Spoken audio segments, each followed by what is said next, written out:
ଆସନ୍ତୁ ଶୁଣିବା ଗଳ୍ପ ମଦନ ମୋହନଙ୍କ କୋପ। ଗାଳ୍ପିକ ରବୀନ୍ଦ୍ରନାଥ ଦାସ। ପେଚାଟା ଫଡ଼ଫଡ଼ ହୋଇ ଉଡ଼ିଗଲା। ସତେ ଯେମିତି ବାଉଁଶ ବୁଦାଟା ତା ଉପରେ ଅଜାଡ଼ି ହୋଇ ପଡ଼ିବ। ଦପ୍ କିନା ପବନରେ ଦୀପଗୁଡ଼ିକ ଲିଭିଗଲା ପରି ଆକାଶର ସବୁ ତରାଗୁଡ଼ିକୁ କିଏ ଯେମିତି ପୋଛି ନେଇଗଲା। ମେଘ ପଣତରେ ଲାଜକୁଳି ଜହ୍ନଟା ମୁହଁ ଲୁଚାଉଛି। ଝିଙ୍କାରିଟା କେଉଁଠି ବିକଟ ରଡ଼ି ଛାଡ଼ି କିଟକିଟିଆ ଅନ୍ଧାରକୁ ଥରାଇ ଦେଉଛି। ହେଲେ ସେ ଡରିଗଲା ନାହିଁ। ଦବିଯିବାର ପାତ୍ର ସେ ନୁହେଁ। ଜୀବନରେ ଯାହା ସେ କରିବ ନାହିଁ ବୋଲି ଥରେ ନୁହେଁ, ଦୁଇଥର ନୁହେଁ, ଅନେକ ଥର ଶପଥ ନେଇଛି, ପୁଣି ତାର ପୁନରାବୃତ୍ତି ହେବାକୁ ଯାଉଛି। ହେଲେ ଆଜିକାର କର୍ମ ପଦ୍ଧତି ସମ୍ପୂର୍ଣ୍ଣ ଭିନ୍ନ ଧରଣର। ରାତି ଯେ ଖୁବ୍ ବେଶୀ ହେଲାଣି ତା ନୁହେଁ। କେତେ କଥା ମୋହନୀର ଆଖି ଆଗରେ ନାଚି ଉଠିଲା। ବୀରଦର୍ପରେ ତା ଛାତି ଫୁଲି ଉଠିଲା। ସେ କ'ଣ କରିବ, କେମିତି କରିବ, ସବୁ କଥା ସେ ଆଗରୁ ଟିକ୍ନିକ୍ ଭାବେ ଠିକ୍ କରି ରଖି ଏମିତି କାର୍ଯ୍ୟ କଲାବେଳେ ତା ଛାତି ଧଡ଼ପଡ଼ ହୁଏ ନା, ତା ହାତ ଥରେ ନା। ସେ ବେଶ୍ ସୁରୁଖୁରୁରେ ଏ କାମ କରିନିଏ। ସେତେବେଳେ ଯଦି କାହାର ଆଖିର ଲୁହରେ, କାହାର କଜଳଗାର ଯଦି ଧୋଇ ହୋଇ ଆସୁଥାଏ, କିମ୍ବା କାହାର କରୁଣ ମିନତି ଗୋଡ଼ ତଳେ ପଡ଼ୁଛି ଛାଡ଼ିଦିଅ, ଏସବୁ କଥା ଇତ୍ୟାଦି ପଥରରେ ବାଜି ପ୍ରତିଧ୍ୱନିତ ଫେରିଲା ପରି ତାକୁ ସ୍ପର୍ଶ କରେ ନା। ମୋହନୀ କଂସେଇ ପରି ନିର୍ବିକାର ମନରେ ତାର କର୍ତ୍ତବ୍ୟ କରିନିଏ। ଏହି କାମ ସେ କରିବ ନାହିଁ ବୋଲି କେତେ ଥର ଶପଥ ନେଇଛି। ହସ ମାଡ଼ିଲା। କେତେ ରାଣ ନିୟମ ପକେଇ ନେହୁରା ହୋଇ ସୁନ୍ଦରୀ ତାକୁ ଏଇ କଥା କହିଥିଲା, ମୋ ରାଣୀ, ତୁମେ ମୋ ମୁଣ୍ଡ ଛୁଅଁ, ଆଉ ଦିନେ ଏ କାମ କରିବନି। ଆମେ ଦୁଇଟା ଲୋକ, ମୂଲ ଲାଗିଲେ ପେଟ ଆମର ଅପୋଷା ରହିବନି। ଏହି ନିଉଛୁଣା କାମ ଜମା କରନା। କେଜାଣି କାହିଁକି ଏମିତି ଏକ ବିଶେଷ ମୁହୂର୍ତ୍ତରେ ସୁନ୍ଦରୀର କଥା ମନେ ପଡ଼ି ମୋହନୀର ଛାତିରୁ ଏକ ଦୀର୍ଘଶ୍ୱାସ ବାହାରି ଆସିଲା। ସେଇ ଅନ୍ଧାରରେ ତା ମୁହଁର ରଙ୍ଗ ବଦଳି ଯାଇ ଲୁହ ଛଳ ଛଳ ହୋଇଗଲା। ଯେଉଁ ନାଁଟାକୁ ସେ ଛେପ ପକାଇଲା ପରି ଫୋପାଡ଼ି ଦେଇଥିଲା, ସେଇ ନାଁଟା ପୁଣି ଖଣ୍ଡିଆ ଭୂତ ପରି ତାକୁ ମାଡ଼ି ବସିଲା କାହିଁକି?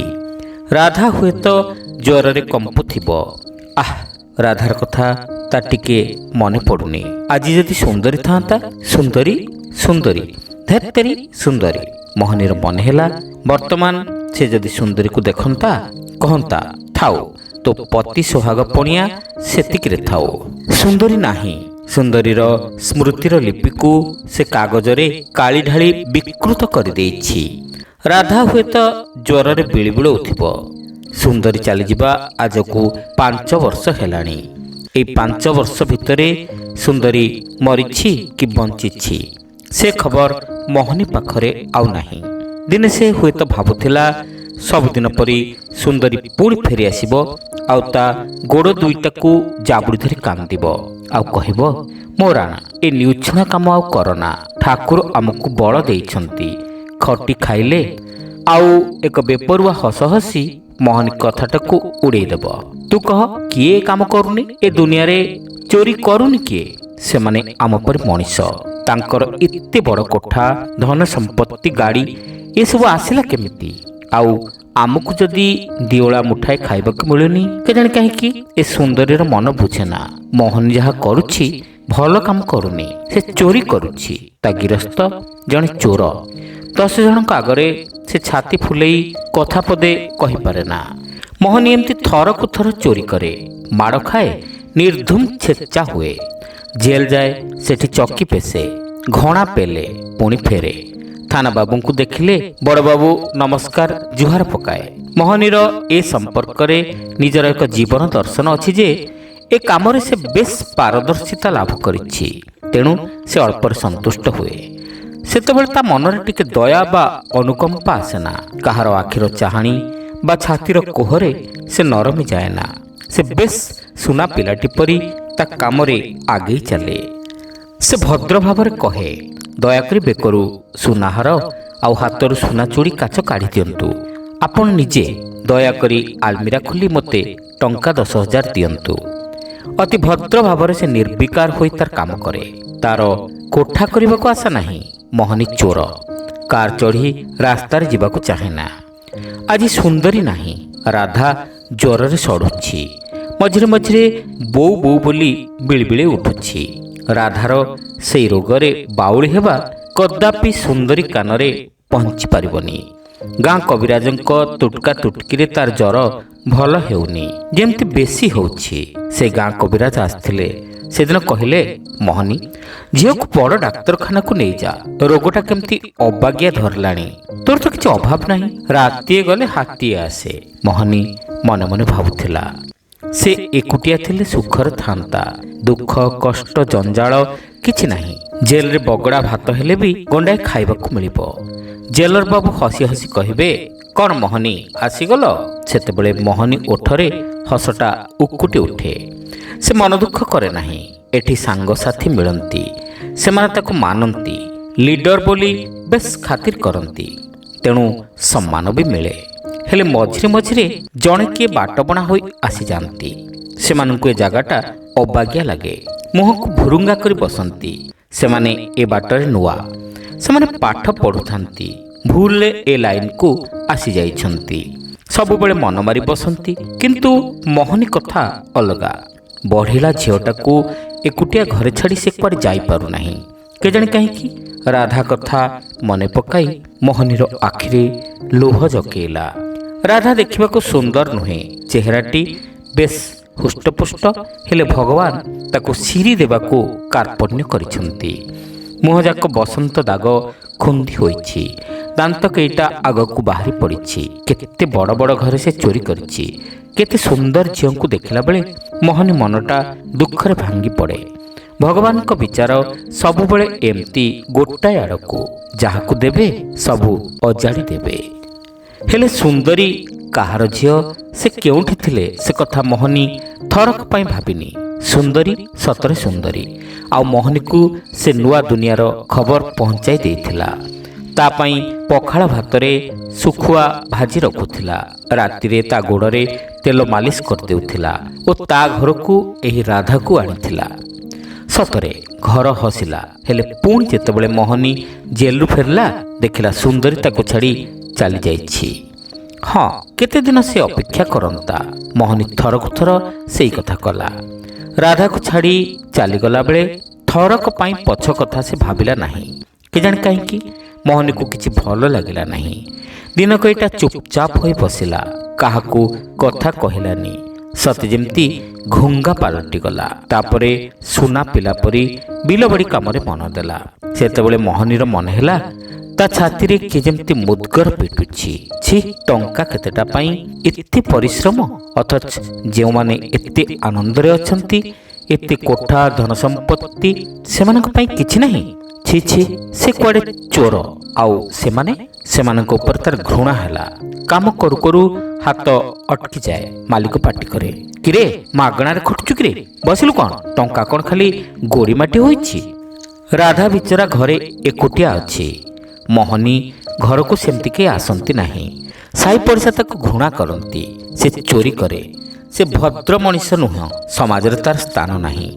ମୋହନୀ ମନରେ ଦୁଃଖ ହୁଏ। ଦୁନିଆରେ କେହି ତା କଥା ବୁଝିପାରନ୍ତି ନାହିଁ। ମଦନ ମୋହନ ହସୁଛନ୍ତି। ଗାଁର ଶେଷ ମୁଣ୍ଡରେ ମଦନ ମୋହନଙ୍କ ମନ୍ଦିର। ବୃନ୍ଦାବନରୁ ଜଣେ କିଏ ବାବାଜୀ ଆସି ଏହି ମନ୍ଦିର ପ୍ରତିଷ୍ଠା କରିଥିଲେ। ସେ କେଉଁ କାଳର କଥା। ସେ ବାବାଜୀଙ୍କର ସମାଧି ଅଛି। କାଳକ୍ରମେ ମନ୍ଦିରର ସବୁ କଥା ଲୋପ ପାଇଲାଣି। ଆଗପରି ଆଡ଼ମ୍ବରରେ ମଦନ ମୋହନଙ୍କ ଝୁଲଣ ଯାତ୍ରା ହେଉନି। ଗାଁର ଲୋକେ ଚାନ୍ଦା ଭେଦା କରି ଠାକୁରଙ୍କ ଭୋଗରାଗ ତଦରା ନାବ ପରି ଚଳାଇ ନେଉଛନ୍ତି। ବାବାଜୀ ମାଧବଙ୍କ ପାଇଁ 10 ଏକର ଜମି ଖଞ୍ଜି ଦେଇଥିଲେ। ଏବେ କେହି ଭାଗ ଦେଉନାହାନ୍ତି। ଦିନେ ଦିନେ ଠାକୁରଙ୍କ ପାଖରେ ଯାତ୍ରା ହୁଏ। ପିଲାଏ ରଙ୍ଗସଭା ନାଟକ କରନ୍ତି। ମଦନ ମୋହନଙ୍କ ପାଖରେ ନୀତି ଗୁହାରି କରେ ସୁନ୍ଦରୀ। ଛଳ ଛଳ ଆଖିରେ ସେ କ'ଣ କୁହେ, ସେ କଥା ସିଏ ଜାଣେ। ଆଉ ମଦନ ମୋହନ ଯାହା ବୁଝନ୍ତି। ସାହି ମାଇପେ ଟାପରା କରନ୍ତି। ହଁ ଲୋ, ଠାକୁରଙ୍କ ପାଖରେ ଗୁହାରି କରୁଥା, ଘଇତା ତେଣେ ଚୋରି କରି ସମ୍ପତ୍ତି ସାଇତୁ। ଏବେ ଠାକୁରଙ୍କ ପାଖରେ ରାଧା ଗୁହାରି କରେ। କ'ଣ କହେ ସେ କଥା ସିଏ ଜାଣେ। ଏ ଗାଁର ଦୁଃଖ ସୁଖ ହାନି ଲାଭ ସାହା ଭରସା ସବୁ ମଦନ ମୋହନ। ସେ ଏମାନଙ୍କ ଭିତରୁ ଜଣେ। ସମସ୍ତଙ୍କ ଜୀବନର ଆଢ଼ୁଆଳରେ ରହି ସେ ସୂତ୍ରଧର ପାଲଟିଛନ୍ତି। ସେ ଏ ଗାଁର ଲୋକଙ୍କୁ ନେଇ କଣ୍ଢେଇ ନାଚ ଖେଳନ୍ତି। ମଦନମୋହନଙ୍କ ଉପରେ ଭାରି ରାଗ ହେଲା ମୋହନୀର। ମଦନମୋହନ ଭାରି ନଟଖଟିଆ। ସେ ଭାରି ହୁନ୍ଦର ଜାଣେ। କାହାକୁ କ୍ଷୀରି ପୁରୀ ଓଜାଡ଼ି ଦେଉଛି ତ କାହାକୁ ଆଡ଼ ଆଖିରେ ଟିକେ ବି ଚାହୁଁନି। ମଦନମୋହନ ତାପରି ଦୁଃଖ ନ ଭୋଗିଲେ ଦୁଃଖୀର ଦୁଃଖ ବୁଝିପାରିବେ ନାହିଁ। ତାଙ୍କର ସବୁ ଜିନିଷକୁ ସେ ସବୁଦିନ ପାଇଁ ଲୁଟି ନେଇଯିବ। ମଦନମୋହନ କାଙ୍ଗାଳ ହୋଇଯିବେ, ଭିକ ମାଗିବେ, ପେଟ ବିକଳରେ ଚୋରି କରିବେ, ଆଉ ଶେଷକୁ ତାରିପରି ଜେଲରେ ଘଣା ପେଲିବେ। କଥାଟା ମନେ ମନେ ଭାବି ମୋହନୀକୁ ଭାରି ହସ ମାଡ଼ିଲା। ଠାକୁର ଆଉ ମଣିଷର ଭାଗ୍ୟ ସତେ ଯେମିତି ଗୋଟିଏ ସୂତାରେ ଗୁନ୍ଥା। ବରଂ ଠାକୁର ବେଶୀ ଅସହାୟ, ପାଟି ଫିଟୁନି, କଥା କହିପାରୁନି। ଯାହା ଦିଟା ଦେଉଛ ସବୁ ଖାଇ ହଜମ କରିଦେଉଛି। ଲାଜ ସରମ ବୋଲି ଟିକିଏ ନାହିଁ। ମୋହନୀ ତାର ଅଭ୍ୟସ୍ତ ହାତରେ ମଦନମୋହନଙ୍କ ମନ୍ଦିରର ତାଲାକୁ ଗୋଟିଏ ପରେ ଗୋଟିଏ ଚାବିରେ ପରୀକ୍ଷା କରି ଖୋଲିବାରେ ଲାଗିଲା। ହଠାତ୍ କେଁ କିଣି ଶବ୍ଦ କରି ଲୁହାର କବାଟ ଖୋଲିଗଲା। କେତେଟା ଚେମିଣିଆ ଫଡ଼ ଫଡ଼ କରି ଉଡ଼ିଗଲେ। ଗଛ ଡାଳରେ ଆଉ ଥରେ ପେଚାଟା ରଡ଼ି ଛାଡ଼ିଲା। ଗୋଟିଏ ତାରା ଆକାଶରୁ ଖସି ପଡ଼ିଲା। ଆଉ ମଦନମୋହନ ଅନ୍ଧାରରେ ହସିଲା ପରି ମନେ ହେଲା। ସେ ବେଶ ଭଲ ଭାବରେ କବାଟ ଖୋଲିଲା ଆଉ ମନ୍ଦିର ଭିତରକୁ ଗଲା। ମନ ଭିତରେ ଟିକିଏ ଦୁଃଖ ବା ସଂକୋଚ ନାହିଁ। କେଉଁ ପୁରୁଣା ଦିନର ମନ୍ଦିର, ପଥରରୁ ଚୂନ ଖସିଗଲାଣି। ଆଉ କିଛି ଦିନ ଗଲେ ଭୁଷୁଡ଼ି ପଡ଼ିବ। ସତେ ଯେମିତି କେଉଁ ଜମିଦାରଙ୍କ ଜୀର୍ଣ୍ଣ ଉଆସ ଅତୀତର ମୂକ ସାକ୍ଷୀ ପରି ପଡ଼ି ରହିଛି। ମୋହନୀ କହିଲା, ମଦନମୋହନ, ମୁଁ ମୋହନୀ। ମୁଁ ଚୋରି କରିବାକୁ ଆସିଛି। ମୋର ଟଙ୍କା ଦରକାର। ମୋ ଝିଅ ରାଧାକୁ ଜ୍ୱର, ତାତିରେ ଖଇ ଫୁଟୁଛି। ତୁମେ ତ ଠାକୁର, ତୁମର କ'ଣ ଧନ ଦୌଲତ ଅଭାବ ଅଛି? ମୋ ଦୋଷ କ୍ଷମା କରିଦେବ। ସେ ଆର୍ତ୍ତନାଦ କଲା। ମଦନମୋହନ ସିଂହାସନରେ ନାହାନ୍ତି। ସେ ସେହି ଅନ୍ଧାର ଭିତରେ ଏପାକ ସେପାକ ଟହଲୁଛନ୍ତି। ସତେ ଯେମିତି ସେ ବ୍ୟସ୍ତ ହୋଇ କାହାକୁ ଅପେକ୍ଷା କରିଛନ୍ତି। ଘଟଣାଟା କିଛି ମୋହନୀ ବୁଝିପାରିଲାନି। ଛାତିରେ ଟିକେ ତାର ଛନକା ପଶିଲା। ମଦନମୋହନଙ୍କ ରଙ୍ଗ ଅଧରରେ ହସ ଉକୁଟି ଉଠିଲା। ସେ କହିଲେ, ତମେ ଆସିଲ, ଭଲ କଲ। ମଦନମୋହନଙ୍କର ଓଠରେ ସେଇ ହସଟା ଆକାଶରେ ପଞ୍ଚମୀ ଚାନ୍ଦ ଓହଳିଲା ପରି ବେଶ ସୁନ୍ଦର ମାନିଲା। ଠାକୁର କହିଲେ, ଆଃ, କେତେ ଦିନ ପରେ ଏଡ଼େ ସୁନ୍ଦର ବଢ଼ିଆ ପବନ ଏଇ ଅମୁହା ଦେଉଳକୁ ଆସିଲା। ସତକୁ ସତ ଦମକାଏ ଥଣ୍ଡା ପବନ ଭିତରଟା ଦରାଣ୍ଡି ପକାଇଲା। ମୋହନୀର ସାହସ ହେଲା। ସେ କହିଲା, ଠାକୁରେ, ତମକୁ ସେମାନେ ତାଲା ପକାଇ ଏ ଘରେ ବନ୍ଦ କରିଥିଲେ। ତୁମେ ତ ଜେଲ କଏଦୀ ପରି ଏ ଘରେ ସଢ଼ୁଥିଲ। ମୁଁ ତୁମର ବଡ଼ ଉପକାର କଲି। ହେଲେ ପାଖରେ ଯାହା ଅଛି ସବୁ ମୋତେ ଦେଇଦିଅ। ମୁଁ ବିଚରା ଭାରି ଦୁଃଖୀ ଲୋକ। ତମେ ତ ଠାକୁର। ରାଜା ମହାରାଜାଙ୍କ ଉପରେ ତୁମକୁ କେଉଁ ଜିନିଷ ଅପୂର୍ବ ଯେ ଯାହା ଚାହିଁବ ସବୁ ତୁମ ଗୋଡ଼ ପାଖରେ ମିଳିଯିବ। ମଦନମୋହନ ହସିଲେ। ନାଇଁରେ ମୋହନୀ, ଏ କେତେ ଦିନ ହେଲା ମୁଁ ମନ ବୋଧ କରି ଖାଇନି। ଭୋକରେ ମୋ ପେଟ ଅଣ୍ଡାଳି ହେଉଛି। ମୋହନୀ ହସିଲା, କହିଲା, ହଉ ଚାଲ ଠାକୁରେ, ଯାହା ମୋ ଘରେ ଥିବ ସେସବୁ ତୁମକୁ ଦେବି। କ'ଣ ବା ଆଉ ଦେବି? ତମେ ତ ଜାଣ, ଝିଅକୁ 5-6 ଦିନ ହେବ ଜ୍ୱର, ଦେହରେ ଖଇ ଫୁଟୁଛି, ମୋଟେ ଭଲ ଲାଗୁନି। 4-5 ଦିନ ତଳେ ଯାହା ଫୁଟାଇଥିବ ସେଥିରୁ ଯାହା ପଡ଼ିଥିବ। ହଉ ଆସ। ମଦନମୋହନ ହସିଲେ, କହିଲେ, ମୋହନୀ, ଏ ସୁନା ରୂପା ଯାହା ସାଇତିଥିଲି ତୁ ଏହାକୁ ଧର, ନଇଲେ ପୁଣି କିଏ ନେଇଯିବ। ହଁ, ମୋତେ ଧର। ମୁଁ ପୁଣି ଯିବି କେମିତି? ମୁଁ କ'ଣ ତୋ ପରି ମଣିଷ ହୋଇଛି ଯେ ଡଗଡଗ ହୋଇ ଚାଲିଯିବି? ହସିଲା ମୋହନୀ। ତୁ କେତେ ରଙ୍ଗରେ କଥା କହି ଜାଣୁରେ ଠାକୁର। ତୁ ପୁରା ମଣିଷକୁ ନ ଯାଉଛୁ, ତୁ ମୋ ସାଙ୍ଗରେ ଖେଳୁଛୁ। ନାଇଁ, ହଉ ଚାଲେ। ତାପରେ ସେ ମଦନମୋହନଙ୍କୁ କାନ୍ଧରେ ରଖିଲା ଓ ଗୋଟିଏ ହାତରେ ଠାକୁରଙ୍କର ଲୁଗାପଟା, ସୁନା ରୂପା ଅଳଙ୍କାର ଯାହା ଥିଲା ଗଣ୍ଠୁଲି ବାନ୍ଧି ଚାଲିଲା। କେଜାଣି କାହିଁକି ମୋହନୀକୁ ଭାରି ହସ ମାଡ଼ିଲା। ସତେ ଯେମିତି ମେଘ ଅନ୍ଧାର ରାତିରେ ସେ ଏକାକୀ କୃଷ୍ଣଙ୍କୁ ଧରି ଯମୁନା ନଦୀ ପାର ହୋଇଯାଉଛି। ଘରେ ପହଞ୍ଚିବାକୁ ତାକୁ ବେଶୀ ସମୟ ଲାଗିଲା ନାହିଁ। ମୋହନୀ ଘରେ ପହଞ୍ଚି ଖୁସିରେ ରଡ଼ି ଉଠିଲା। ଉଠିଲୁ ରାଧା, ଦେଖିଲୁ ଆମ ଘରକୁ କିଏ ଆସିଛନ୍ତି। ବାପାର ଡାକ ଶୁଣି ରାଧା ବିଛଣାରୁ ଉଠିବାକୁ ଚେଷ୍ଟା କଲା, ହେଲେ ବଳ ପାଇଲା ନାହିଁ। ଠାକୁରଙ୍କୁ ଦାଣ୍ଡ ଘରେ ଖଟ ଉପରେ ଥୋଇ ସେ ଶୋଇବା ଘରକୁ ଗଲା। କହିଲା, ରାଧା, କହିଲୁ ଖାଇବା ଜିନିଷ କେଉଁଠି ରଖିଛୁ? ମଦନମୋହନ ବିଚରା 2-3 ଦିନ ହେଲା କିଛି ଖାଇନି। ଖାଇବାକୁ ଗଣ୍ଡାଏ ନଦେଲେ କ'ଣ ଭାବିବ? ବାପା କ'ଣ କହୁଛି ରାଧା କିଛି ବୁଝିପାରିଲା ନାହିଁ। ବକ୍ ବକ୍ କରି ବାପା ମୁହଁକୁ ଚାହିଁଲା। ମୋହନୀ କହିଲା, କିଲୋ ବୋକିଙ୍କ ପରି ଚାହୁଁଛୁ କ'ଣ? ଠାକୁର ପରା ଆମ ଘରକୁ ଆସିଛନ୍ତି। ତାପରେ ସେ ଭୁଜା ଗଣ୍ଡାଏ ପାଇଲା ଓ ତାକୁ ନେଇ ମଦନ ମୋହନଙ୍କୁ ଦେଲା। ମଦନ ମୋହନ ତାକୁ ହରସରେ ପାଟିରେ ପକାଇଲେ। ମୋହନୀର ମନେ ହେଲା ମଦନ ମୋହନ ଯେମିତି ତାକୁ କହୁଛନ୍ତି, ନେ ଆଉ ଚାହିଁଛୁ କ'ଣ? ସେ ଅଳଙ୍କାର ଗୁଡ଼ାକ ମୋ ରାଧାକୁ ପିନ୍ଧାଇ ଦେ। ମୁଁ ପରା ମାଧବ, ରାଧାର ଦେହ ଭଲ ନାହିଁ ଖବର ଶୁଣି ଦେଖିବାକୁ ଆସିଛି। ଏଥର ତା ଦେହ ଭଲ ହୋଇଯିବ। ମୋହନୀ ସବୁ କଥା ମନ ଖୁସିରେ ରାଧାକୁ କହିଲା।